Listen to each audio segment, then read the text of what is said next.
In this video, we'll use the SAVI utility app to provision and add QoraLux high-voltage devices to a SAVI project. The creator version shown is 3.5, but your server will need to be on at least 3.4 in order to use QoraLux high-voltage devices.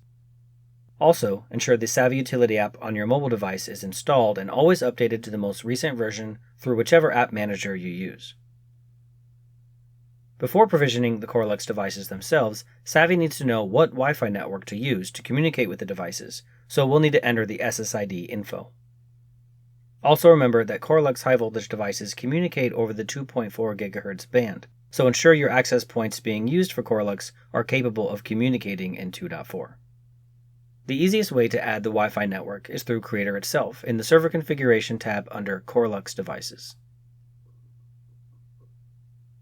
Simply click the Add a Wi-Fi Network button, then enter the SSID, encryption type, and the password.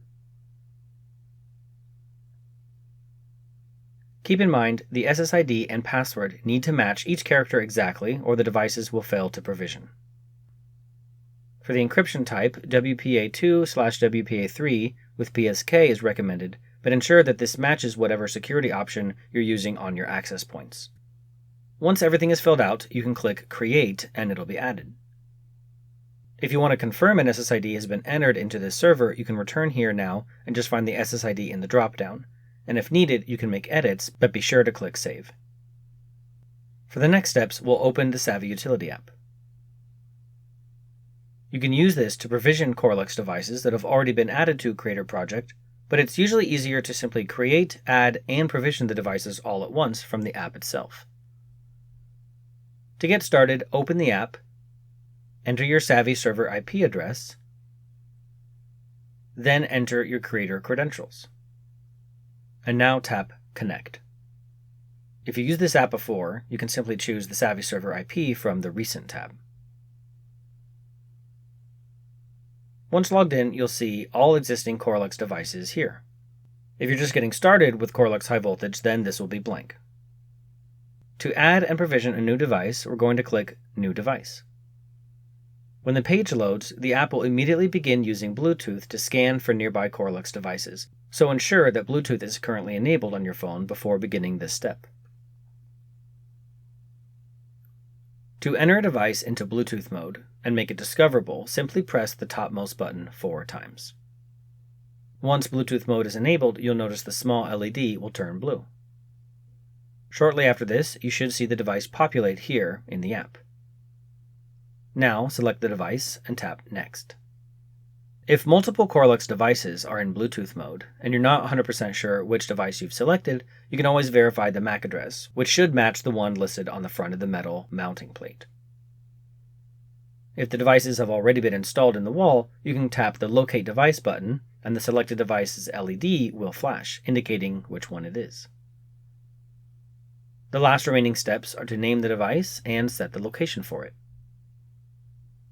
Also note that you can't create new locations from here, so if your locations aren't created yet, you can still continue and add all your devices, but they'll be in the default equipment closet. Just remember to go switch them to their respective locations later on in Creator after you make all of them. Since we entered the SSID info into SAVI earlier, this network info has already been filled out, but know that you can add it from here as well. I'll leave configuration set to auto, which just means the devices will receive DHCP addresses, and now I can click Done. Now you can see the device has been added to the project. The red link symbol means that while the device has been added, it's not yet fully provisioned. It may take another 15 seconds or so to fully connect. Once it does, you'll see the link symbol turn green. To verify that this was added correctly, you can open Creator on your main PC and check the equipment in the project. The new device you added should be listed here now, with the IP address and the MAC address showing up, which means the connection process was successful as well. You can now continue adding all of your devices in the same way, and when you're ready, be sure to check their settings here in the Equipment tab. In addition to changing the behavior and the style of the LED, some devices offer settings related to the local load to include ramp times and minimum and maximum dimming levels.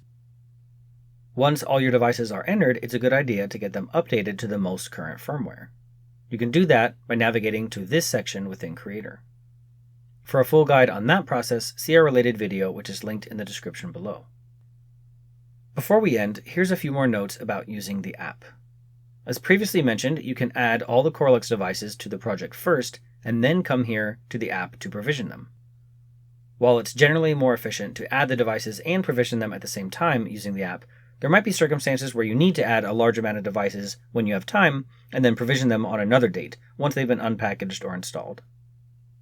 In this case, you'd simply log into the app like normal, and then configure each device individually. When I click one, I now have the option to link. After tapping this button, the same page loads as before, but now we're just linking the physical device to the one we already made in the project, since all the basic info has already been set through Creator.